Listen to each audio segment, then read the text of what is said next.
بسم الله الرحمن الرحيم نحمده ونصلي ونسلم على رسوله الكريم أما بعد أعوذ بالله من الشيطان الرجيم بسم الله الرحمن الرحيم ألا إن أولياء الله لا خوف عليهم ولا هم يحزنون الذين آمنوا وكانوا يتقون صدق الله العظيم.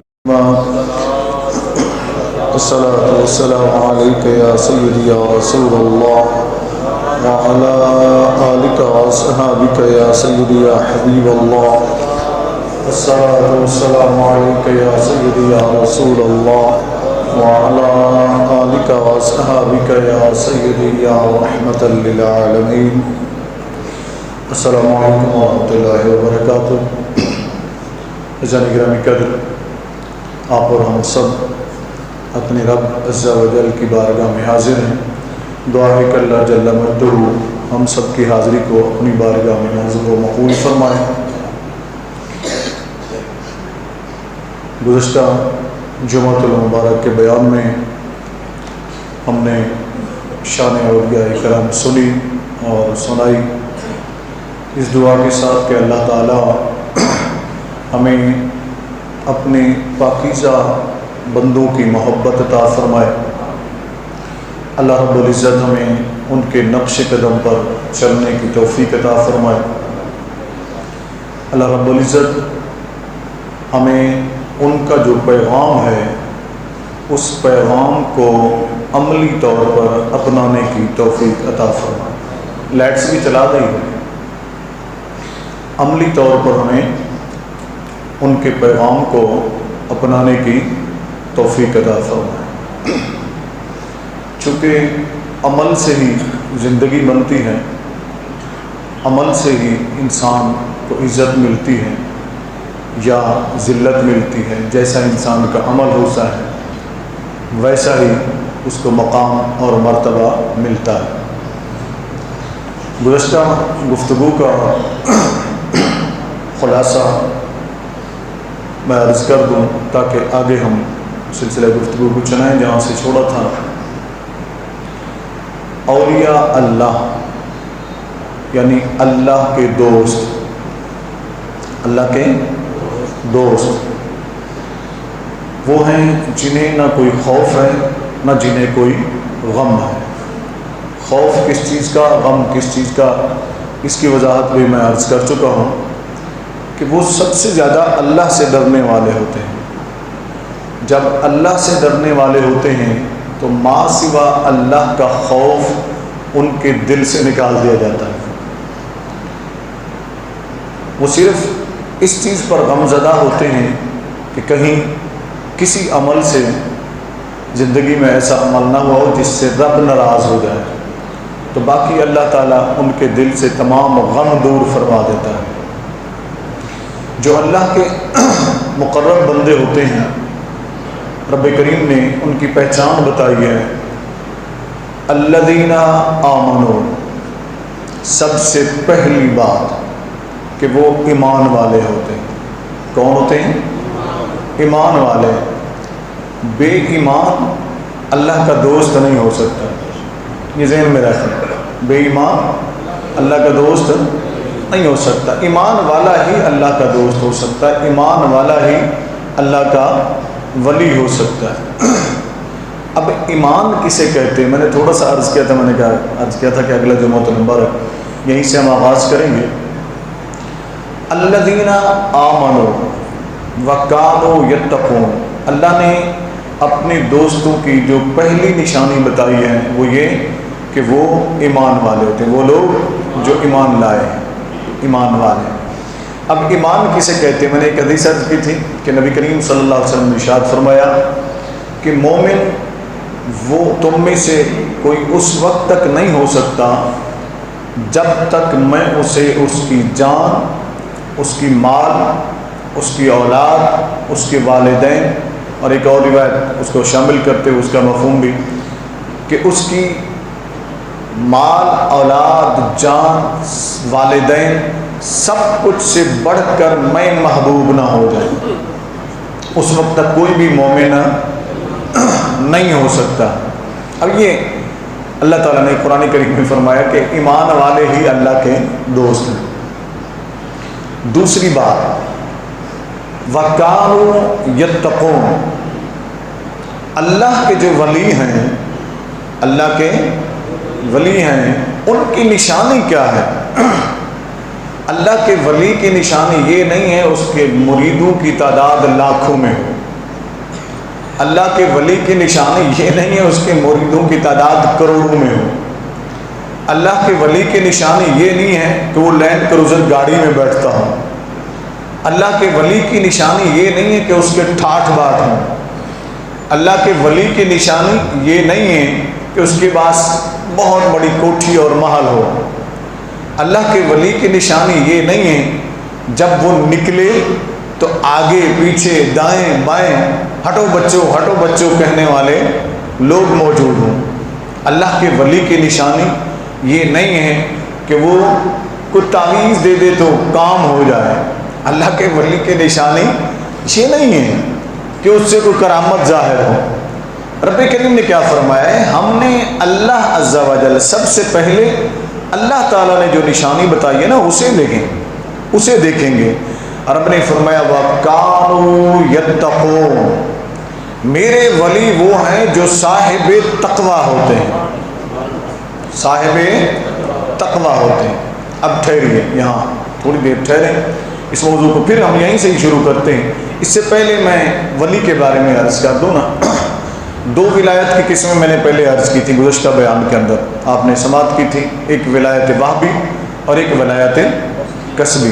یہ دو آپ نے اچھی طرح سمجھ لی، آپ کے ذہن میں ہوں گی۔ اب ولایت کی تین اور قسمیں ہیں، وہ بھی سن لیں۔ ایک ولایت عامہ، ولایت عامہ، میرے ساتھ بولتے جائیں گے، ولایت عامہ، اور ایک ہے ولایت خاصہ، اور ایک ہے ولایت اخص الخاص۔ ٹھیک ہے نا جی؟ ولایت عامہ کیا ہے؟ وہ اللہ تعالیٰ نے قرآن کریم میں ارشاد فرمایا کہ اللہ ولی الذین آمنوا یخرجوہم من الظلمات الی النور، اللہ ایمان والوں کا دوست ہے، اللہ ایمان والوں کا ولی ہے۔ جب اللہ ایمان والوں کا ولی ہے تو ایمان والے بھی، اونچی بول دیں نا، ایمان والے بھی اللہ کے ولی ہیں۔ اور یہاں ذہن میں رکھ لے، یہاں کسی صوفی کا، کسی متقی کا، کسی بڑے عہدے والے کا، کسی بڑے خاندان والے کا تعین نہیں ہے۔ اللہ نے ہر مومن کو اپنا ولی قرار دیا ہے۔ اللہ نے، اونچی تو بول دینا، ہر مومن کو اپنا ولی قرار دیا اور خود کو ہر مومن کا ولی قرار دیا۔ یہ بہت بڑا اعزاز ہے ایمان والوں کے لیے، بہت بڑا اعزاز ہے ایمان والوں کے لیے۔ اب یہ جو ولایت کا درجہ ہے، اس میں گناہ بھی ہو سکتے ہیں، اس میں غلطیاں بھی ہو سکتی ہیں، اس میں نافرمانیاں بھی ہو سکتی ہیں، اس میں سستیاں بھی ہو سکتی ہیں، اس میں کاہلیاں بھی ہو سکتی ہیں۔ یہ ہے عام ایمان والوں کے لیے ولایت، کہ ہر مومن اللہ کا ولی ہے اور ہر مومن کا اللہ ولی ہے۔ اب یہ ہر مومن کو سوچنا ہے کہ اس ولایت کے درجے سے آگے کیسے جانا ہے۔ اگلا جو درجہ ہے وہ ہے ولایت خاص۔ ولایت خاص، وہ ولایت خاص کیا ہے؟ وہ ولایت خاص یہ ہے کہ جو اس درجے سے ترقی کر کے اس درجے میں آ جاتا ہے تو اس سے گناہ جو ہوتا ہے ہو تو جاتا ہے، لیکن فی الفور وہ توبہ کر لیتا ہے، فی الفور وہ توبہ کر لیتا ہے۔ ایک ہے ولایت اخص الخاص، اس مقام پر، اس اسٹیج پر آ کر جو اللہ کا ولی ہوتا ہے وہ محفوظ عن الخطا ہو جاتا ہے، محفوظ عن الخطا ہو جاتا ہے۔ اللہ رب العزت اسے گناہ سے محفوظ کر دیتا ہے، گناہ سے محفوظ کر دیتا ہے۔ یہ بات آپ نے سمجھ لی۔ اب آئیے کہ وہ صاحب تقوی جو اللہ کا ولی ہے، صاحب تقوی جو اللہ کا ولی، تقوی کسے کہتے ہیں یہ بھی ہمیں ذہن میں رکھنا ہے نا جی۔ تقوی، اس کی سادہ سی آسان سی جو بات سمجھ میں آ جائے تشریح، اس کو ذہن میں رکھ لیں کہ جن چیزوں سے اللہ نے منع فرمایا ان سے رک جانا، اور جن چیزوں کا اللہ نے حکم دیا اس پر عمل پیرا ہونا، اس پر عمل پیرا ہونا، یہ ہے عام تقوی، یہ ہے عام تقوی، عام مومن کا تقوی، یہ اس کے لیے ہے۔ اور خاص لوگوں کا تقوی جو ہے کہ وہ یہ ہے کہ جو جس چیز میں شبہ بھی ہو، مشتبہ چیز، اس سے بھی بچنا، یہ خاص لوگوں کا تقوی ہے، یہ خاص لوگوں کا تقوی ہے۔ اب ہم اس معیار کو جب دیکھتے ہیں تو صحابہ کرام رضوان اللہ تعالی علیہم اجمعین وہ اس پر سب سے زیادہ عمل کرتے ہوئے نظر آتے ہیں، سب سے زیادہ عمل کر، پھر اس کے بعد صحابہ کرام کے بعد تابعین، پھر تبع تابعین، پھر ائمہ محدثین، پھر اولیاء کرام علیہم الرحمہ، ان کی زندگیوں میں ہم دیکھتے ہیں۔ میں نے ایک بزرگ کے بارے میں بھی میں پڑھ رہا تھا اس گزشتہ ہفتے میں، ان کے بارے میں نے پڑھا کہ انہوں نے ساری زندگی خربوزہ نہیں کھایا، خربوزہ نہیں کھایا، منگواتے تھے، دل کرتا تھا کھانے کو، جب سامنے رکھ لیتے تھے تو پھر کھانا وہ نہیں کھاتے تھے۔ غالباً امام شافعی رحمۃ اللہ تعالی کے متعلق خربوزہ نہیں کھایا۔ کیوں نہیں کھایا؟ آپ سے پوچھا گیا، جب سامنے رکھ دیا جاتا کہتے دل بڑا کرتا ہے میں کھاؤں، لیکن مجھے یہ روایت نہیں مل رہی، آقا کریم علیہ السلام کی سنت سے کوئی مجھے عمل نہیں مل رہا کہ میرے نبی نے اسے توڑ کر ہاتھوں سے کھایا یا اسے چھری سے کاٹ کر کھایا ہے۔ سمجھ آئی بات نا؟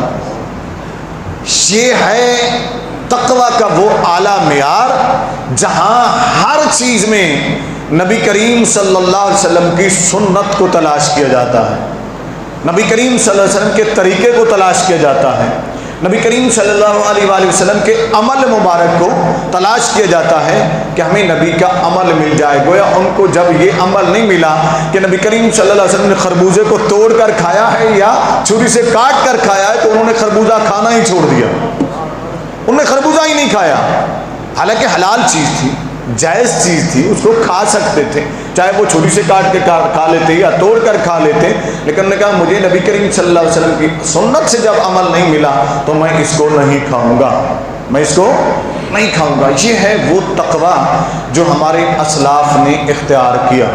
جب کوئی انسان تقوی اختیار کرتا ہے تو تقوی کی پہلی سیڑھی جو ہے وہ ہے فرائض، اللہ کے فرائض کو ادا کرنا۔ وہ کیا ہے؟ اونچی بول دے نا صاحب، اللہ کے فرائض کو ادا کرنا۔ اب جب اللہ کے فرائض کو کوئی ادا کرتا ہے تو پھر اسے مقام کیا ملتا ہے؟ تو رب کریم فرماتا ہے کہ مجھے اپنے بندے کا سب سے جو عمل زیادہ پسند ہے وہ ہے میرے فرائض کو ادا کرنا، جو میں نے اس پر فرض کیے ہیں، جو میں نے اس پر فرض کیے ہیں، وہ اللہ کو سب سے زیادہ پسند ہے، سب سے زیادہ پسند ہے۔ جو اللہ کو سب سے زیادہ پسند ہے، آج کے جو نام نہاد پیر ہیں نا، میں بعض کی بات کرتا ہوں، یہ بات ذہن میں رکھ لیا کریں، یہ بتانا ضروری ہے میری قوم کو، اس لیے ضروری ہے کہ انہی لوگوں نے اولیاء اللہ کو بدنام کر کے رکھ دیا ہے، اولیاء اللہ کو بدنام کر کے رکھ دیا، اولیاء اللہ سے لوگوں کے دلوں میں نفرت پیدا کر دی کہ سچے جو اولیاء کرام تھے لوگ ان سے بھی متنفر ہو گئے ان کی بد کرداریوں کی وجہ سے۔ ایک صاحب پکڑے گئے، بہت بڑے پیر کہلاتے تھے، نام میں نہیں لیتا ہوں، رہنے دیں کوئی بات نہیں، نوائے وقت میں باقاعدہ یہ خبر چھپی ان کے متعلق، ایک دو اور اخباروں میں بھی چھپی ان کے متعلق خبر۔ پکڑے گئے، جب پوچھا گیا انہوں نے کہا جی میں نے کبھی نماز پڑھی ہی نہیں ہے، نماز کبھی پڑھی ہی نہیں ہے۔ کیوں نہیں پڑھی؟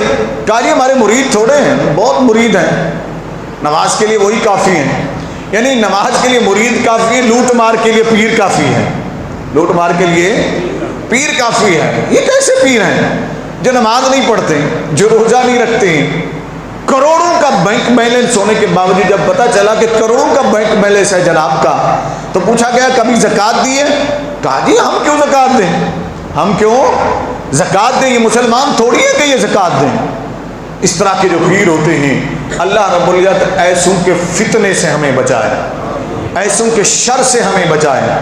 اللہ ہمیں سچے اولیاء کرام کی نسبت عطا فرمائے، اس لیے کہ ان کی نسبت سے کیا ملتا ہے میں آگے عرض کرتا ہوں انشاءاللہ لازم۔ اب آئیے، پھر جب انسان فرائض کو ادا کرتا ہے تو رب تبارک و تعالیٰ فرماتا ہے کہ وہ میرا قرب حاصل کرتا ہے، میرا قرب حاصل، میں اسے اپنے قریب کر لیتا ہوں، میں اسے اپنے قریب کر لیتا ہوں۔ پھر وہ میرا بندہ، سب سے زیادہ جو مجھے اپنے بندے کا عمل پسند ہے وہ ہے نوافل ادا کرنا، یعنی نفلی عبادات۔ نفلی عبادات یہ ذہن میں رکھ لیں کہ نفلی عبادات، جب نوافل کی بات آ جائے، نفلی عبادات میں صرف 2 رکعت نماز نفل نیت لینا نہیں ہے، نفلی عبادات میں دیگر عبادات بھی شامل ہیں، دیگر عبادات بھی شامل ہیں۔ وہ جب میرا بندہ ادا کرتا ہے اور اس پر استقامت عطا کرتا ہے تو میرا رب فرماتا ہے میں اس کے گناہ مٹا دیتا ہوں اور پھر میں اسے مقام محبوبیت عطا کر دیتا ہوں۔ مقام، غور سے سنتے جائیے گا میری باتوں کو، میں مقام محبوبیت عطا کر دیتا ہوں، وہ میرا محبوب بن جاتا ہے اور میں اس کا محب بن جاتا ہوں، میں اس کا محب بن جاتا ہوں، یعنی پھر میں اس سے محبت کرنے لگتا ہوں۔ اور جب اللہ اپنے بندے سے محبت کرتا ہے، یہاں حدیث سن لیجیے، حضرت ابو ہریرہ رضی اللہ تعالیٰ راوی ہیں، سنن ابن ماجہ کے اندر بھی یہ حدیث ہے اور مشکات المصابیح کے اندر بھی حدیث کی موجود ہے، دیگر کتب حدیث کے اندر بھی فرمایا، رب عز و جل فرماتا ہے جب میں اپنے بندے سے محبت کرتا ہوں تو میں جبرائیل امین سے فرماتا ہوں، جبرائیل میں فلاں سے محبت کرتا ہوں۔ سنی تھی نا آپ نے حدیث، یاد ہے کہ نہیں؟ ٹھیک ہے نا، میں دوبارہ اس کو اس لیے دوہرا رہا ہوں تاکہ بات مکمل ہو جائے۔ فرمایا میں فلاں بندے سے محبت کرتا ہوں، جبرائیل تو بھی محبت کر۔ پھر جبرائیل امین اس بندے سے محبت کرنے لگ جاتے ہیں، جبرائیل آسمان کے فرشتوں میں ندا کرتے ہیں، اے ملائکہ، اللہ اور میں جبرائیل فلاں بندے سے، فلاں ابن فلاں، وہ نام لیتے ہیں۔ کتنا خوش نصیب ہوگا وہ بندہ جسے اللہ محبت فرما رہا ہے، نام لے کر جبرائیل کو فرما رہا ہے، اور پھر جبرائیل نام لے کر فرشتوں میں اعلان کر رہے ہیں کہ فلاں بندہ ہے، یہ اس کا نام ہے، یہ اس کے والد کا نام ہے۔ اس سے اللہ اور اس کے فرشتے محبت کرتے ہیں، اے ملائکہ تم بھی محبت کرو، میں جبرائیل بھی محبت کرتا ہوں، اللہ بھی محبت کرتا ہے۔ پھر زمین، آسمان کے سارے آسمانوں کے فرشتے اس بندے سے محبت کرنے لگ جاتے ہیں، یہاں تک کہ رب کائنات، رب عز و جل، رب العالمین، وہ کریم رب، وہ مہربان رب، وہ رحیم رب جو اپنے بندے سے محبت فرماتا ہے، پھر زمین کے اندر بھی اس کے لیے مقبولیت رکھ دیتا ہے، پھر زمین کی ہر چیز اس سے محبت کرنے لگ جاتی ہے، اس سے مجھے تو بولا نا محبت، اس محبت کی پہچان کیا ہوتی ہے؟ ذرا سنیے، مشکات المصابیح سے یہ ایک حدیث لے لیں۔ وہ حدیث کیا ہے؟ بڑی مشہور حدیث پاک ہے، میں اس کو چلیں اسی کو لے لیتا ہوں، دوسری حدیث بھی ذہن میں آ رہی، پہلے اس کو سن لیں۔ حضرت سفینہ رضی اللہ تعالیٰ، یہ نبی کریم صلی اللہ علیہ وسلم کے صحابی ہیں، ٹھیک ہے نا جی، یہ ایک قافلے کے ساتھ جا رہے تھے، فرماتے ہیں میں جنگل میں قافلے سے بچھڑ گیا، جب میں قافلے سے بچھڑ گیا تو جنگل سے گزر رہا تھا، میں جنگل سے، اب غور سے سنیے گا، صرف اب ایک جنگل تو وہ تھا نا جس سے سفینہ گزر رہے ہیں رضی اللہ تعالیٰ، نبی کریم صلی اللہ علیہ وسلم کے صحابی ہیں، یہ گزر رہے ہیں، ایک جنگل وہ ہے جس سے آپ اور میں گزر رہے ہیں، آپ اور میں گزر رہے ہیں، یہ درندگی کا جنگل، یہ وحشت کا جنگل، یہ رشوت کا جنگل، یہ لوٹ مار کا جنگل، جہاں انسانیت ختم ہو چکی، جہاں درندگی، حیوانیت عروج پر ہے، وہ جنگل، اس جنگل، جس جنگل میں بے حیائی عام ہو چکی ہے، جس جنگل میں فحاشی عام ہو چکی ہے، عریانیت عام ہو چکی ہے، اس جنگل سے ہم بھی گزر رہے ہیں، ہم بھی گزر رہے ہیں۔ جو بھی درندہ آتا ہے وہ ہمیں دبانے کی کوشش کرتا ہے اور دبا بھی لیتا ہے، اکثر دب جاتے ہیں، اکثر دب جاتے ہیں، بچیں گے کیسے؟ آئیے ذرا، حضرت سفینہ رضی اللہ تعالیٰ عنہ جنگل سے گزر رہے ہیں، فرماتے ہیں آگے شیر آ گیا۔ کون آ گیا؟ شیر، آپ کو پتہ نا جنگل کا بادشاہ ہے، یہ کہتا ہے میرے سامنے کوئی کھڑا نہیں ہو سکتا ہے، پھاڑ چیر کھاتا ہے۔ جب یہ آگے بڑھا عادت کے مطابق اس نے حملہ کیا حضرت سفینہ رضی اللہ تعالی عنہ پر۔ اچھا حضرت سفینہ اللہ کے بندے تھے کہ نہیں تھے؟ اونچی بولے نا، اللہ کے بندے تھے نا۔ حضرت سفینہ اس بات کو نہیں جانتے تھے کہ میں عبد ہوں، وہ معبود ہے۔ وہ نہیں جانتے تھے کہ توحید کیا ہوتی ہے، وہ جانتے تھے نا کہ توحید کیا ہے، شرک وہ نہیں جانتے تھے۔ اونچی بولے نا، صحابی رسول ہیں، اور یہ سفینہ نام بھی نبی کریم صلی اللہ علیہ وسلم نے دیا ہے۔ سفینہ کہتے ہیں کشتی کو، کس کو کہتے ہیں؟ نام کچھ اور، ان کا نام مشہور ہو گیا سفینہ رضی اللہ تعالیٰ۔ وجہ اس کی یہ تھی کہ ایک غزوے پر جا رہے تھے، یہ واپس لوٹ رہے تھے، جو بھی صحابیہ تھا اپنا سامان انہیں دے دیا، یہ بڑے طاقتور تھے۔ تو نبی کریم صلی اللہ علیہ وسلم آئے اپنا سامان دینے کے لیے کہ میں سفینہ کو ان کو دوں اور وہ اٹھا لیں، اور ان کا نام غالباً عبد الرحمن تھا یا عبداللہ تھا۔ آقا علیہ الصلوۃ والسلام آئے، دیکھا تو انہوں نے اور لوگوں کا بھی سامان اٹھایا ہوا ہے، تو آپ نے بھی اپنا سامان انہیں دیا اور فرمایا کہ انت سفینتی، کہ تو میرا سفینہ ہے، ہماری کشتی ہے، تو ہمارے سامان کو اٹھا کے چلتا ہے۔ اس دن سے جو بھی ان سے نام پوچھتا کہ آپ کا نام کیا ہے، آپ فرماتے کہ میرا نام سفینہ ہے۔ تو لوگ کہتے سفینہ بھی کوئی نام ہوتا ہے، سفینہ تو کشتی کو کہتے ہیں، تو آپ فرماتے یہ میرا نام مجھے میرے نبی نے دیا ہے۔ یعنی نبی سے جو کچھ مل جائے اسے حاصل کر لینا اور اس پر خوش ہونا، یہ ایمان کی علامت ہے۔ حضرت سفینہ رضی اللہ تعالیٰ جب دیکھا کہ شیر آگے بڑھ رہا ہے تو وہ کیا کہتے ہیں؟ وہ یہ نہیں کہتے کہ میں اللہ کا بندہ ہوں، خیال کر مجھے مت کھانا۔ وہ یہ بھی نہیں کہتے کہ میں ولی ہوں، میں صاحب تقویٰ ہوں، میرا بہت بڑا مقام ہے، نہیں۔ حضرت سفینہ کیا کہتے ہیں رضی اللہ تعالیٰ عنہ؟ یہ ان لوگوں کے لیے پیغام ہے جو آج اس نسبت کو تو بھول جاتے ہیں، اپنے نام کے ساتھ بڑے بڑے نام ضرور لگا لیتے ہیں، ٹھیک ہے نا، بڑے بڑے نام ضرور لگا لیتے ہیں۔ ہم سنیے گا حضرت سفینہ کیا کہتے ہیں، وہ فرماتے ہیں یا ابا الحارث انا مولا رسول اللہ صلی اللہ علیہ وآلہ وسلم، اے جنگل کے شیر، اے پھاڑ کھانے والے درندے، مجھے کھانے سے پہلے اتنا جان لینا کہ میں رسول اللہ کا غلام ہوں۔ میں کس کا غلام ہوں؟ رسول اللہ صلی اللہ علیہ وسلم کا غلام ہوں۔ جب شیر کو آپ نے یہ فرمایا کہ اے جنگل کے درندے، اے پھاڑ کھانے والے جانور، جان لے میں رسول اللہ کا غلام ہوں۔ کس کا غلام ہوں؟ رسول اللہ کا۔ پھر کیا ہوا؟ پھر تو اس نے یہ نہیں کیا نا، چیر پھاڑ کے کھا گیا ہوگا، پھر تو اس نے حملہ کر دیا ہوگا کہ یہ رسول اللہ کا غلام ہے، حملہ کر دو اس کے اوپر، چیر پھاڑ کھاؤ۔ نہیں، جنگل کا جانور بھی سمجھ گیا جو مجھ سے مخاطب ہے، جو میرے سامنے کھڑا ہوا ہے، یہ خالی نعرے لگانے والا نہیں کہ غلامی رسول میں موت بھی قبول ہے، اور پیچھے ساری سنتیں پامال کر دی نبی کی۔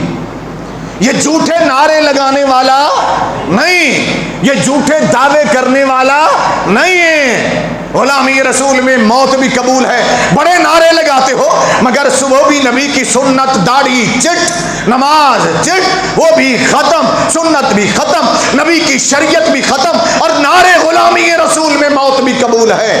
اگر جھوٹے نعرے لگاؤ گے تو ہر درندہ تمہیں مارے گا، ہر درندے کی تم غذا بنو گے، اور اگر سچے غلام رسول بن جاؤ گے نا تو جنگل کا درندہ بھی تمہارا غلام بن جائے گا۔ کیسے؟ ذرا دیکھیے حضرت سفینہ رضی اللہ عنہ فرماتے جب میں نے یہ کہا تو اس شیر نے کیا کیا؟ فرماتے آگے بڑھا اور وہ دم ہلانے لگا۔ کیا کرنے لگا؟ دم ہلانے لگا، اور آ کر میرے پاؤں چاٹنے لگا، اور میرے پاؤں میں اپنا سر رکھ دیا، میرے پاؤں میں اپنا سر رکھ دیا۔ جب سر رکھ دیا تو اٹھ کھڑا ہوا پھر، اور میرے سامنے یوں آگے سر ہلانے لگا، کہنے لگا، اشارے کرنے لگا، کہنے آپ چلیے، یعنی وہ یہ کہہ رہا تھا کہ آپ آگے چلیں، میں آپ کا محافظ بنوں گا۔ اب یہاں مولانا روم رحمۃ اللہ لکھتے ہیں، اور حدیث پاک میں بھی میں نے حوالہ دے دیا ہے کہ وہ جب چلنے لگا تو کبھی وہ آگے ہو جاتا، کبھی پیچھے ہو جاتا، وہ شیر جو ہے جنگل کا، کبھی دائیں ہو جاتا اور کبھی بائیں ہو جاتا۔ کیوں؟ یہاں محدثین کرام نے لکھا وہ اس وجہ سے دائیں بائیں آگے پیچھے ہو جاتا تھا کہ کہیں کو جنگل کا موذی جانور آ کر نبی کے اس غلام کو تکلیف نہ پہنچا دے۔ تکلیف نہ پہنچا دے. نبی کا سچا غلام تو بن جا. اللہ کی عزت کی قسم اٹھا کر کہتا ہوں کائنات کی ہر چیز تیری حفاظت کرے گی. کائنات کی ہر چیز تیری حفاظت کرے گی بشرطے کہ غلامی سچی ہو جائے, وہ تقوی والی غلامی. تو یہاں یہ میں نے بات اس لیے عرض کی کہ وہ کائنات کی ہر چیز جو ہے نا, جب اللہ محبوب بنا لیتا ہے نا, جب انسان اللہ کا مقرب بن جاتا ہے تو پھر کائنات کی ہر چیز محبت کرنے لگ جاتی ہے, اور پھر کائنات کی ہر چیز انسان کی خادم بن جاتی ہے. تو قرآن میں اللہ نے فرما دیا ہے نا. آج کل تو لوگ بڑی انگلیاں اٹھاتے ہیں نا اولیاء کرام کا, یہ ذرا قرآن کو پڑھتے ہیں نا. رب کریم نے کیا فرمایا؟ فرمایا وَسَخَّرَ لَكُم مَّا فِي السَّمَاوَاتِ وَالْأَرْضِ. اللہ نے فرمایا کہ جو کچھ زمین اور آسمان میں ہے, جو کچھ زمین اور آسمان میں ہے وہ میں نے تمہارے لیے مسخر کر دیا. کیا کر دیا ہے؟ مسخر کر دیا, تابع کر دیا, تمہارے لیے بنایا جو کچھ زمین و آسمان میں ہے. اب بتائیے ذرا, جو کچھ بھی ہے وہ تابع ہو, مسخر ہو, خدمت کے لیے ہو, آپ اس کو اشارہ کریں گے وہ کہنا نہیں مانے گا؟ اونچی تو بولے نا, نہیں مانے گا؟ مانے گا نا. مثلا آپ نے ایک نوکر رکھا ہے, میں مثال دیتا, درود شریف پڑھیے گا.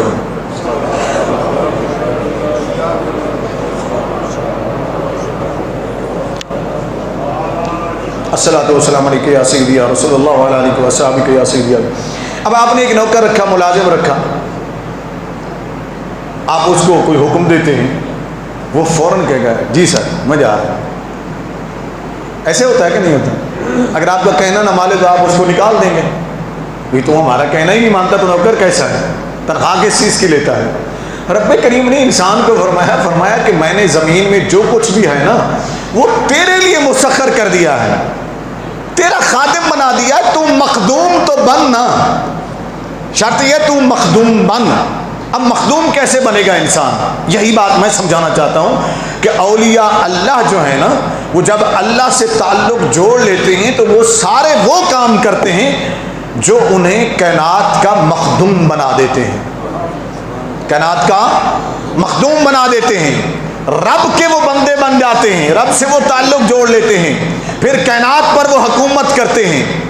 حکومت کرتے ہیں تقوی سے, حکومت کرتے ہیں زہد سے, حکومت کرتے ہیں رب کے احکام پر عمل کر لینے سے. جب وہ عمل کرتے ہیں تو رب کیا فرماتا ہے؟ اب صحیح بخاری شریف کی حدیث کو مکمل اس کا مفہوم سن لیجیے. صحیح بخاری شریف میں یہ حدیث پاک دو مقام پر امام بخاری نے نقل فرمائی ہے, کتاب الرقاق کے اندر بھی اور اس سے پہلے بعد الوحی میں کے اندر بھی, ٹھیک ہے نا. اور امام مسلم رحمۃ اللہ نے بھی صحیح مسلم شریف کے اندر اس حدیث کو روایت فرمایا ہے. مشکات المصابیح کے اندر بھی یہ حدیث موجود ہے. کنز العمال کے اندر بھی شیخ ہندی رحمۃ اللہ علیہ نے اس حدیث کو نقل فرمایا, اور دیگر ائمہ کرام نے بھی اس حدیث کو نقل فرمایا. اب یہ حدیث کیا ہے, اس کو ذرا غور سے سنیں, اس کا مفہوم میں عرض کر دیتا ہوں. حضرت ابو ہریرہ رضی اللہ عنہ فرماتے ہیں, میں نے تھوڑا سا حصہ اس کا گزشتہ جمعۃ المبارک تلاوت کیا تھا, عرض کیا تھا.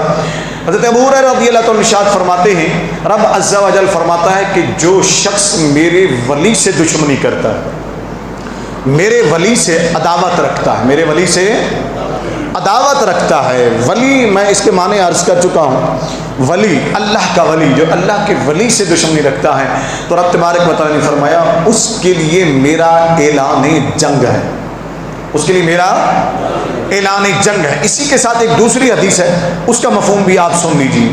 رب کریم نے فرمایا کہ جو بھی شخص میرے ولی سے بغض رکھتا ہے تو گویا اس نے میرے ساتھ اعلان جنگ کر دیا ہے.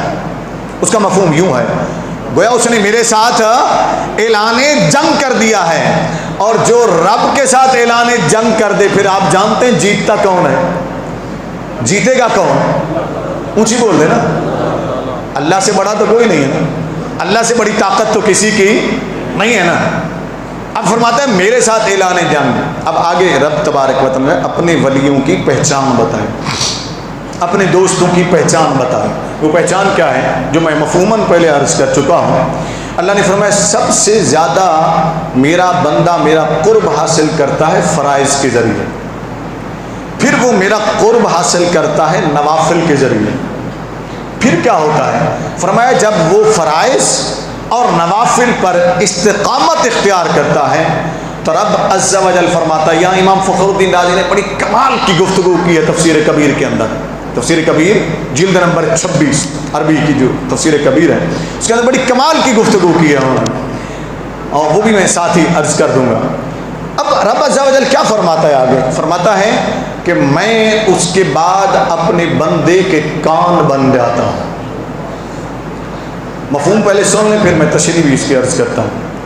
میں اس بندے اپنے کے کان بن جاتا ہوں, میں اس کی آنکھیں بن جاتا ہوں, میں اس کی زبان بن جاتا ہوں, میں اس کے ہاتھ بن جاتا ہوں, میں اس کے پاؤں بن جاتا ہوں. ہوتا کیا ہے؟ فرمایا پھر وہ سنتا ہے تو میری قدرت سے, سنتا ہے تو میری قدرت سے, پھر دیکھتا ہے تو میری قدرت سے, بولتا ہے تو میری قدرت سے, پکڑتا ہے اس کے ہاتھ حرکت کرتے ہیں تو میری قدرت سے, وہ چلتا ہے قدم اٹھاتا ہے تو میری قدرت سے, میری قدرت سے. اب اس سے پہلے کہ میں حدیث کی تشریح عرض کروں جو ائمہ محدثین کرام نے لکھی, یہاں بھی آپ کو تھوڑا سا میں باور کرا دوں. اگر میں نام لوں گا تو پھر لوگ کہتے ہیں کہ یہ فرقہ ورائیت ہے. خدا کے بندو تم جو کچھ کرتے جاؤ وہ فرقہ ورائیت نہیں ہے. ہم سچ بتائیں تو یہ فرقہ ورائیت ہے. یا تو پھر وہ لکھو نا, وہ بولو نا جو قوم کے سامنے بیان کرنے کو تم فرقہ ورائیت کہتے ہو. کیوں لکھتے ہو کتابوں کے اندر؟ کیوں بغض بھر دیتے ہو اپنی کتابوں کے اندر, لوگوں کے دل و دماغ کے اندر؟ کیوں خیانت کرتے ہو قرآن کے ساتھ بھی اور حدیث کے ساتھ بھی؟ نام لے تو تمہیں تکلیف ہوتی ہے. چلیں میں نام نہیں لیتا ہوں, سمجھ خود جائیں گے, ٹھیک ہے نا. اب یہاں بھی ہاتھ صاف کرنے کی کوشش کی, اس حدیث پر بھی ہاتھ صاف کرنے کی کوشش کی, حدیث کے خلاف چلے گئے, حدیث کے معنی الفاظ کے جو معنی ہیں ان کے بھی خلاف چلے گئے. کہا جی وہ جی یہاں مراد یہ ہے کہ اللہ جو ہے انسان کو اپنے قریب کر لیتا ہے, پھر انسان ایسا بن جاتا ہے کہ اس کی زبان سے بھی گناہ نہیں ہوتا ہے, گناہ کی بات نہیں ہوتی, اس کے کان بھی گناہ کی بات کو نہیں سنتے ہیں, اس کے ہاتھ بھی گناہ والے کام نہیں کرتے, اس کے پاؤں بھی گناہ والے کام نہیں کرتے. یہ تشریح کر دی حدیث کی. اب یہاں ہاتھ کیسے صاف کیا ہے, حدیث کے خلاف یہ کیسے مانا, یہ میں نے آپ کو سمجھانا ہے, سمجھ لیجیے گا حدیث کے خلاف کیسے. بعض ہمارے کچھ دوست جو ہمارے جو ہے نا اہل سنت کے بھی ہمارے خطیب جو ہیں, میں نے ان کی بھی کچھ دوستوں کی گفتگو سنی, وہ جب اس قسم کی کتابیں پڑھتے ہیں ان کو بات تو سمجھ آتی نہیں, وہ پھر جوش خطابت میں وہ بھی بیان کر دیتے ہیں, نہیں بڑی اچھی بات لکھی ہے. ارے بھائی اچھی بات لکھی ہے لیکن اس کا مقام بھی تو ہو نا, محل بھی تو ہو نا, کہ باقی یہاں اس حدیث کے ساتھ یہ بات کہنا درست ہے. اب سن لیجیے میں آپ کو سمجھاتا ہوں کتنے بڑا ستم کرتے ہیں, ظلم کیسا ہے, حدیث کے خلاف کیسے ہے یہ معنی اور یہ مفہوم. حدیث کے خلاف اس طرح ہے کہ انسان اللہ کا محبوب اور مقرب بنتا اس وقت ہے جب اللہ اس کے گناہوں کو معاف فرما دیتا ہے. توجہ ہے نا, اللہ اس کے گناہوں کو معاف فرما دیتا ہے. اللہ کا مقرب بندہ اس وقت بنتا ہے جب وہ گناہوں سے توبہ کر لیتا ہے, جب وہ گناہوں سے بچتا ہے, جب وہ گناہوں سے بچتا ہے, توبہ کر لیتا ہے. اب قرآن کو ایک اور مقام سے پڑھیے نا, رب کریم نے فرمایا قل ان کنتم تحبون اللہ فاتبعونی یحببکم اللہ ویغفر لکم ذنوبکم جميعا. رب کریم نے فرمایا محبوب ان سے فرما دیجئے کہ لوگوں میری اتباع کرو, میری پیروی کرو, میری سنت پر چلو, میرے راستے پر چلو, میری غلامی میں آ جاؤ. کیا ہوگا کہ پہلے تم محبت کے دعوے کر رہے تھے اللہ سے, پھر کیا ہوگا, پھر اللہ تمہیں اپنا محبوب بنا لے گا, اللہ تمہیں اپنا محبوب بنا لے گا. یا اللہ گناہ گار بھی ہیں, بد کردار بھی ہیں, ڈوبے ہوئے ذلت میں بھی ہیں, کتنے خطائیں کتنے گناہ ہیں, ان کا کیا بنے گا؟ فرمایا یغفر لکم ذنوبکم جميعا, یہ محبوب تمہیں اس وقت بناؤں گا جب تمہارے میں گناہ بھی سارے ساتھ بخش دوں گا, تمہارے گناہ بھی بخش دوں گا. اب یا تو یہ کہو کہ گناہ کے ساتھ انسان اللہ کا مقرب بن سکتا ہے, یہ بڑی نازک سی بات ہے, کتنی نازک واردات ڈالی انہوں نے حدیث کے خلاف, اور من گھڑت اپنا معنی اور مفہوم بیان کر دیا اور لوگوں کے ذہنوں میں بٹھانے کی کوشش کی. کتنا ظلم ہے صحیح حدیث کے ساتھ, جو حدیث قدسی ہے, صحیح بخاری کی حدیث ہے, صحیح مسلم کی حدیث ہے. اور دیگر ائمہ کرام نے بھی اس حدیث کو لکھا. مفہوم جو اس کا ہے وہ صحیح بیان کریں نا, کیوں نہیں بیان کرتے؟ اس لیے کہ بیان کریں گے تو خود ساختہ جو ان کے گھڑے ہوئے نظریات ہیں وہ ختم ہو جائیں گے, وہ زمین بوس ہو جائیں گے, وہ دفن ہو جائیں گے. اب یا تو پھر یہ معنی بیان کرنے والے یہ تسلیم کریں کہ گناہ گار بھی اللہ کا مقرب بنتا ہے, گناہوں کے ساتھ اللہ کا مقرب بنتا ہے, یا پھر یہ تسلیم کریں کہ مقرب بننے سے پہلے گناہ معاف کر دیے جاتے ہیں. اس وقت گناہ وہ کرنے کی صلاحیت نہیں ہے, معاف ہو جاتے ہیں, اللہ سے معافی مانگ لیتا ہے, توبہ کر لیتا ہے, پھر وہ فرائض ادا کرتا ہے, پھر وہ نوافل ادا کرتا ہے, تب جا کر وہ مقام میں محبوبیت پر پہنچتا ہے. اب سنیے, جب مقام محبوبیت پہنچ گیا تو گناہ تو معاف ہو گئے نا, گناہوں سے تو اس نے معافی مانگ لی, توبہ کر لی. اب جب وہ مقرب بنا اللہ کا تو یہاں اللہ نے یہ فرمایا اب یہ میرا مقرب بندہ. امام فخر الدین رازی اس کی تشریح کرتے ہیں, امام ابن حجر عسقلانی رحمۃ اللہ شرح بخاری کے اندر اس کی تشریح کرتے ہیں. کیا کمال کی تشریح کی, ان کا خلاصہ میں آپ کے سامنے رکھتا ہوں. فرماتے ہیں جب بندہ اللہ کا مقرب بن جاتا ہے تو پھر اس کا دیکھنا نہیں رہتا ہے, اس کا سننا نہیں رہتا ہے, اس کا پکڑنا نہیں رہتا ہے, اس کا بولنا نہیں رہتا ہے, اس کا چلنا نہیں رہتا ہے. وہ سنتا ہے تو اللہ کی قدرت سے سنتا ہے, وہ پکڑتا ہے تو اللہ کی طاقت سے پکڑتا ہے, وہ بولتا ہے تو اللہ کی قدرت سے بولتا ہے, اللہ کی دی ہوئی طاقت سے بولتا ہے. اسی لیے مولانا روم رحمۃ اللہ علیہ فرماتے ہیں مسنون شریف کے اندر, فرماتے گفتہ اللہ بود, گفتہ اللہ بود گرچہ آج حلقوں میں عبداللہ بود. پھر اس کا بولنا اللہ کا بولنا ہو جاتا ہے, اگرچہ وہ بولنا بندے کے حلق سے نکل رہا ہوتا ہے, اور پھر اس کا بولنا اللہ کا بولنا ہو جاتا ہے, اس کا پکڑنا اللہ کا پکڑنا ہو جاتا ہے, اس کا چلنا اللہ کی طاقت سے ہو جاتا ہے. پھر مولانا روم فرماتے ہیں, امام ابن حجر عسقلانی رحمۃ اللہ علیہ فرماتے ہیں کہ پھر وہ جہاں بیٹھا ہوتا ہے نا تو اس کے لیے دور اور نزدیک کوئی حیثیت نہیں رکھتے. کیوں؟ اس لیے کہ وہ کہتے ہیں کہ اس صحیح حدیث کی روشنی میں وہ بندہ اللہ کی صفات کا مظہر بن جاتا ہے, اللہ کی صفات کا مظہر بن جاتا ہے. جب اللہ کی صفات کا وہ مظہر بن جاتا ہے تو پھر اس کے لیے دوری اور نزدیکی کوئی حیثیت نہیں رکھتے. چلے میں ایک حوالہ اور بھی دے دیتا ہوں اسی حدیث کے متعلق, فیض الباری شرح بخاری, ٹھیک ہے نا, شیخ الحدیث دارالعلوم دیوبند علامہ انور شاہ صاحب کشمیری, ٹھیک ہے نا. میں ان کا حوالہ تائید کے لیے دے رہا ہوں, تنقید یہاں کوئی بھی لفظ آپ نے نہیں سنا, ٹھیک ہے نا, یہ تنقید نہیں ہے.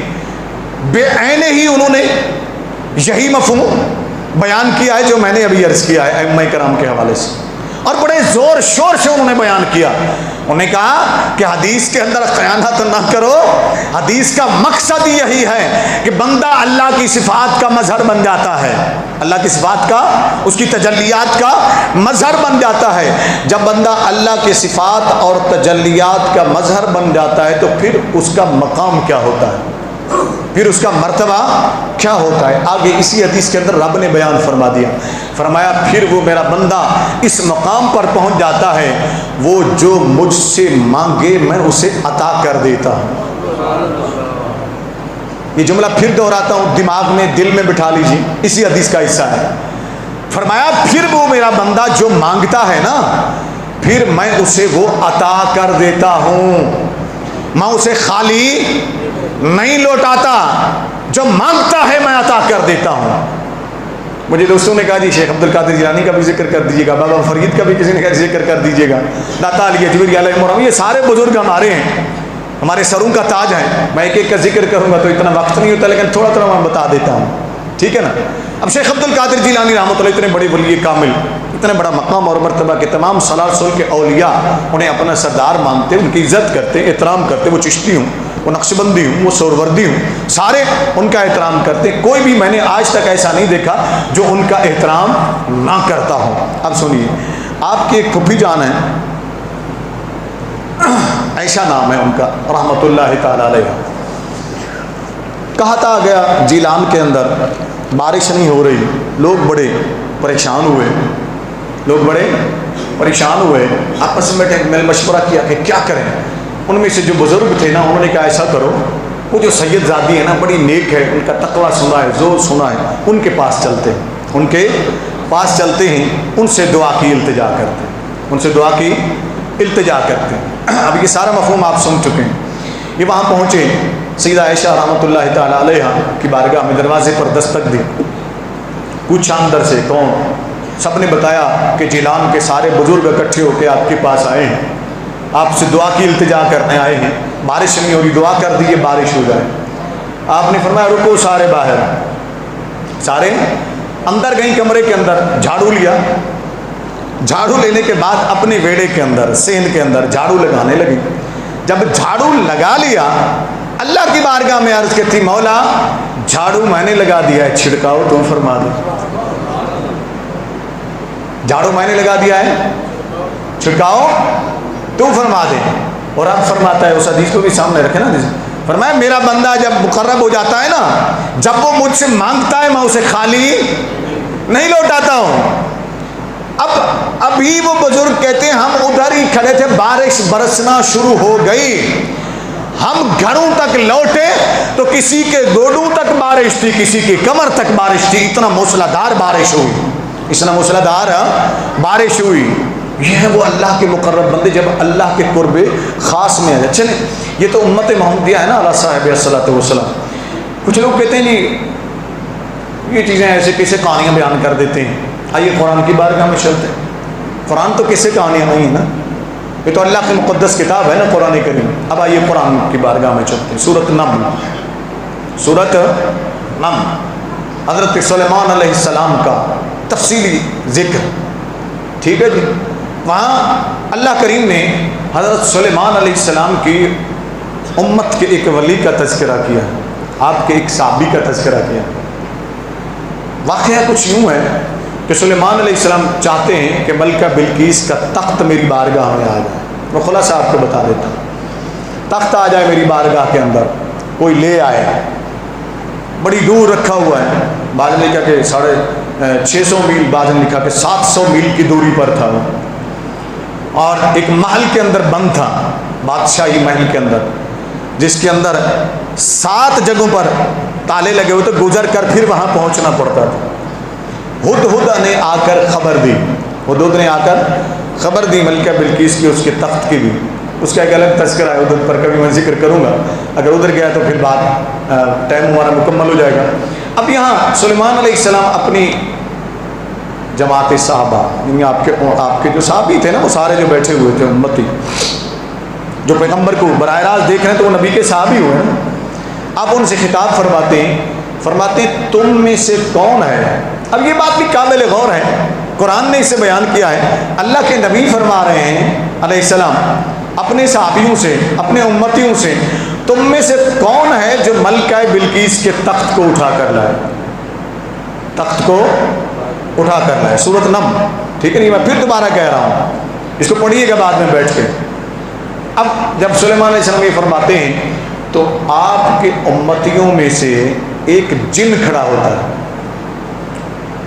ایک عفریت، قال عفریت، اللہ تعالیٰ نے ارشاد فرمایا کہ ایک عفریت، ایک بڑا جن اٹھ کر کھڑا ہوا، اس نے عرض کیا اے اللہ کے پیغمبر، میں آپ کی مجلس برخاست ہونے سے پہلے، مجلس برخاست ہونے سے پہلے، یہاں سے اٹھنے سے پہلے میں وہ تخت لا کر آپ کی بارگاہ میں پیش کر دوں گا، ٹھیک ہے۔ اب سلیمان علیہ السلام فرماتے نہیں، مجھے اس سے بھی جلدی چاہیے، مجھے اس سے بھی۔ اچھا اب سوال یہاں یہ ہے کہ کیا سلیمان علیہ السلام خود نہیں منگوا سکتے تھے؟ اپنے امتیوں کیوں کہہ رہے ہیں؟ یہاں مفسرین کرام نے لکھا کہ سلیمان علیہ السلام دکھانا چاہتے تھے کہ اللہ کے نبی کا مقام تو بہت بلند ہوتا ہے، نبی کا ایک غلام بھی یہ کام کر سکتا ہے، نبی کا غلام بھی یہ کام کر سکتا ہے، تم نبیوں پر انگلیاں اٹھاتے ہو، نبیوں کا مقام تو بہت بلند والا ہے علیہ السلام۔ اب سلیمان علیہ السلام کا ایک امتی اٹھتا ہے، وہ کیا کہتا ہے؟ قال الذی عنده علم الکتاب، وہ اٹھا، وہ کھڑا ہوا، جس کے پاس اللہ کی کتاب کا علم تھا. اللہ کی کتاب کا کون سی کتاب؟ داؤد علیہ السلام، سلیمان، کون سی کتاب تھی؟ زبور تھی. ہاں اچھا اب سن لیں، داؤد علیہ السلام کی کتاب ہے جو سلیمان علیہ السلام کے پاس، اس کا علم ہے. میں ٹھہرا اس لیے ہوں کہ ایک بڑی مزے کی بات آئی ہے، میں آپ کو چاہتا ہوں آپ ذہن میں بٹھا لیں، اپنے بچوں کو بھی سکھائیں. میرے اور آپ کے نبی صلی اللہ علیہ وسلم ارشاد فرماتے ہیں کہ اللہ کی تمام آسمانی کتابوں اور صحائف کے علوم کو اللہ نے قرآن میں جمع فرما دیا ہے. کس میں جمع فرما دیا؟ قرآن میں جمع فرما دیا. تمام آسمانی صحائف، تمام آسمانی کتابیں جمع فرما دیا. اب ان میں سے ایک زبور بھی ہے جو داؤد علیہ السلام پر نازل ہوئی. اب سن لیجئے، غور سے سنیے گا. اب وہ تمام آسمانی کتابوں کے علوم بھی قرآن میں ہیں، اور ان سے علاوہ جو علوم قرآن کے وہ بھی قرآن کے اندر ہیں، وہ بھی قرآن کے اندر ہیں. تو ان تمام آسمانی کتابوں میں سے ایک کتاب کا علم جس کے پاس تھا وہ تھی زبور. وہ اٹھ کر کہہ رہا ہے اللہ کے نبی کی بارگاہ میں جس کے پاس زبور کا علم تھا، اے اللہ کے نبی علیہ السلام، اے اللہ کے نبی علیہ السلام، آپ اب غور سے سنیے گا، یہ قرآن ہے. وہ کیا کہتا ہے؟ اے اللہ کے نبی، آپ کی آنکھ کی پلک جھپکنے سے پہلے، آپ کی آنکھ کی پلک جھپکائے تو صحیح نا جلدی سے، کتنا دیر لگی ہے؟ اونچی بولے نا، سیکنڈ بھی نہیں لگا، سیکنڈ سے بھی پہلے یہ کتنا دیر لگی؟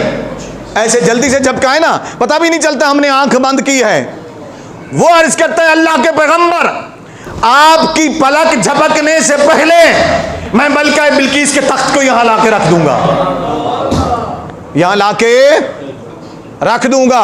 آپ اس طرف توجہ رکھیں، ملکہ بلقیس کے تخت کو یہاں لا کے رکھ دوں گا. یہ قرآن ہے. یہ کیا ہے؟ قرآن ہے. لگاؤ نا یہاں شرک کے فتوے، لگاؤ نا یہاں کفر کے فتوے، پتہ چلے نا کہ کتنے بڑے بہادر ہو تم جو فتوے لگاتے ہو.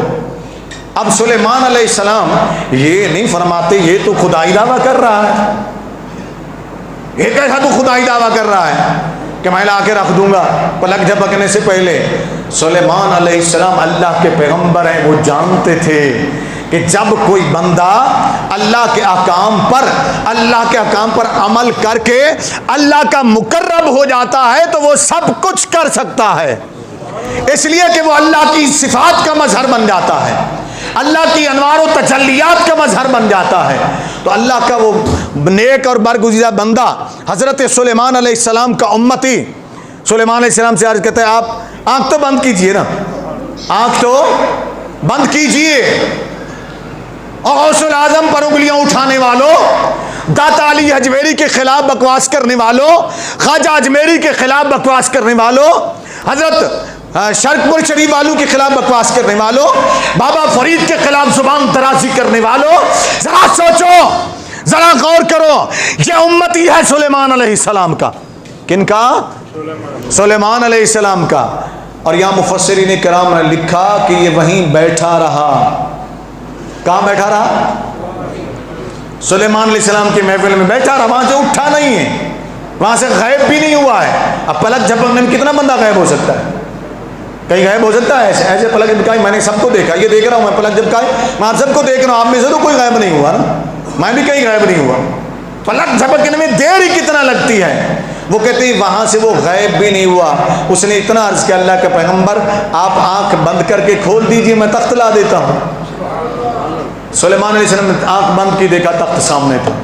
تخت بہت بھاری تخت، 80 گز لمبا، 40 گز چوڑا اور تالوں میں جکڑا ہوا وہ تخت. وہ اللہ کا نیک بندہ وہیں بیٹھے بیٹھے ہاتھ بڑھاتا ہے، وہاں سے اٹھا کر سلیمان علیہ السلام کے سامنے رکھ دیتا ہے. یہ قرآن ہے. کیا ہے؟ یہ قرآن ہے. اب یہاں دیکھیے دوسرا قرآن کی بات عرض کر دوں، قرآن سے ہی عرض کر دوں. سورۃ مریم حضرت مریم سلام اللہ علیہا نبیہ نہیں ہے، نبیہ نہیں ہے، اس لیے کہ عورت کوئی بھی نبی نہیں ہو سکتی، وہ اللہ کی صالحہ بندی ہیں، اللہ کی نیک بندی ہیں، اللہ کے عظیم پیغمبر عیسیٰ علیہ السلام کی والدہ ہیں۔ یہاں ان کے پاس زکریا علیہ السلام جاتے ہیں، کلما دخلا زکریا علی المحراب، زکریا علیہ السلام محراب میں داخل ہوتے ہیں، وہاں کیا کرتے ہیں؟ جب وہ داخل ہوتے ہیں تو وہاں بے موسم پھل پاتے ہیں، فرماتے ہیں مریم یہ کہاں سے آئے؟ وہ کہتی ہے یہ میرے اللہ کا فضل ہے، یہ میرے اللہ کا فضل ہے۔ دوسرا واقعہ یہی زکریا علیہ السلام جب وہاں بے موسم پھل دیکھتے ہیں، ان کا بچہ تو ان کے دل میں خیال آتا ہے، عمر یاس کی عمر ہو چکی تھی، یعنی کہ بزرگی کی عمر میں پہنچ چکے تھے، اولاد نہیں تھی، وہاں کھڑے ہو کر اللہ کی بارگاہ میں عرض کرتے ہیں اللہ اس اپنی نیک بندی کے اس مقام کے صدقے مجھے بھی اولاد عطا کر دے، مجھے بھی اولاد عطا کر دے، تو وہاں دعا قبول ہو جاتی ہے۔ یہ بھی اللہ کے ایک نیک بندے کی، اللہ کے ایک برگزیدہ بندی کی کرامت ہے کہ جب انہوں نے اللہ کا قرب حاصل کیا تو جس مقام پر وہ بیٹھی ہوئی تھی وہ مقام قبولیت کا مقام ہو جاتا ہے۔ کون سا مقام ہو جاتا ہے؟ قبولیت کا مقام ہو جاتا ہے۔ اب اللہ رب العزت کی صفات کا وہ بندہ مظہر بن جاتا ہے جو اللہ کا قرب حاصل کرتا ہے۔ اب جب ہم اولیاء کرام علیہم الرحمہ کی زندگیوں میں دیکھتے ہیں، اصل میں پتہ ہے مسئلہ کیا ہوا ہے ہمارے ساتھ؟ اصل مسئلہ کیا ہوا ہے؟ وہ یہ ہوا ہے کہ ہم ان لوگوں کو دیکھتے ہیں جن کی زندگیاں دنیا داروں سے بھی بڑھ کر دنیا دار کی ہیں، بڑھ کر، ناراض مت ہوئیے گا، ہم پیروں بھی تو ایسوں کو بناتے ہیں نا کہ جتنے بڑا دنیا دار ہوتا ہے وہ ہمارا پیر ہوتا ہے۔ اس وجہ سے لوگوں نے انگلیاں اٹھانا شروع کر دی کہ یہ ولی ہوتے ہیں، یہ اولیاء اللہ ہیں۔ انگلیاں تب اٹھیں کاش ہمارے اولیاء اللہ کے، ہمارے بزرگوں کے سجادہ نشین، ان کے وارثین، وارث بننے والے، کاش وہ سوچتے کہ انہوں نے زندگیاں گزاری تو کیسے گزاری، انہوں نے زندگیاں گزاری تو کیسے گزاری۔ صرف سوال چھوڑتے ہوئے بات کو ختم کرتا ہوں چونکہ ٹائم ہمارا مکمل ہو گیا۔ سوال یہ چھوڑتے ہوئے اگلے جمعۃ المبارک تک کوئی مجھے بتا دے، پھر آگے ہم نے تذکرہ کرنا ہے اگلے جمعۃ المبارک کو انشاءاللہ العزیز حضرت داتا علی حجویری رحمۃ اللہ علیہ کا میں تفسیر سے عرض کروں گا، ان کی تعلیمات، ان کی حیات، ان کی خدمات میں عرض کروں گا کہ انہوں نے زندگی کیسے گزاری، انہوں نے انقلاب کیسے برپا کیا، انہوں نے لوگوں کو مسلمان کیسے کیے، میں عرض کروں گا۔ لیکن ایک سوال چھوڑتے ہوئے جا رہا ہوں، کوئی بھی دوست کسی سے بھی فون کر کے مجھے سوال کا جواب لے کے دے دے۔ کیا میرا سوال، کیا داتا علی حجویری رحمۃ اللہ علیہ کی زندگی ویسی تھی جو آج کے سجادے گزار رہے ہیں؟ ناراض مت ہوئیے گا، میرے سے کوئی ناراض ہوتا ہے ناراض ہو جائے، اس وجہ سے بڑے بڑے میرے سے ناراض بھی ہو جاتے ہیں، میں کہتا ہوں ہوتے رہو، میں نے کوئی غلط بات کی ہو تو پھر مجھے بتا دو۔ کیا گولڑا شریف تاجدار گولڑا سیدنا پیر مہر علی شاہ صاحب رحمۃ اللہ علیہ جو ہمارے دلوں کی دھڑکن ہے، جو ہمارے سروں کا تاج ہیں، جیسی زندگی انہوں نے گزاری، کیا ان کے ورثہ آج ویسی زندگی گزار رہے ہیں؟ جہاں سے میں مرید ہوں، میں نے ان سے بھی سوال کیے نا کہ بالعالم خواجہ نور محمد مہاروی، بہت بڑا نام، جو گولڑا شریف والوں کے بھی دادا پیر ہیں، جو سیال شریف والوں کے بھی دادا پیر ہیں، جو تونسا شریف والوں کے بھی پیر ہیں۔ میرا سوال یہ ہے کہ کیا ان کے سارے سجادگان ان کی زندگی گزار رہے ہیں جو زندگی انہوں نے گزاری، جو مشن ان کا تھا اس مشن کو آگے لے کر چلے ہیں؟ کیا حضرت سید اسماعیل شاہ رحمۃ اللہ علیہ کرما والا شریف والے جیسی زندگی انہوں نے گزاری، ان کے سجادگان جو باقی ماندہ اکا دکا کو چھوڑ کر وہ ان کے مشن کو لے کر آگے چلے ہیں، ان کی جیسی زندگی گزار رہے ہیں؟ کیا حضرت میاں جمیل احمد شرق پوری رحمۃ اللہ علیہ شرق پور شریف والے جیسی زندگی زہد و تقوی کی انہوں نے گزاری، کیا ان کے وارثین، ان کے سجادگان ویسی زندگی گزار رہے ہیں، اس مشن کو لے کر آگے چلے ہیں؟ پھر ہم روتے ہیں کہ لوگ ہم پر انگلیاں اٹھاتے ہیں۔ اللہ کا واسطہ دیتا ہوں تمہیں، خدا کے لیے اپنے بزرگوں کی میراث کو ویران مت کرو، اسے برباد مت کرو، ان کی زندگی کو لو، ان کے عمل کو لو، ان کے مشن کو لو، اسے لے کر آگے چلو۔ ان کی زندگی زہد تھی، ان کی زندگی تقویٰ تھی، ان کی زندگی خدمت انسانیت تھی، ان کی زندگی اللہ کی رضا تھی، ان کی زندگی نبی کریم صلی اللہ علیہ وسلم کی سنت پر عمل کرنا تھی۔ دعا ہے اللہ ہمیں عمل کی زندگی عطا فرمائے، اللہ ہمیں بد عملی سے بچائے، سنت عطا فرمائے۔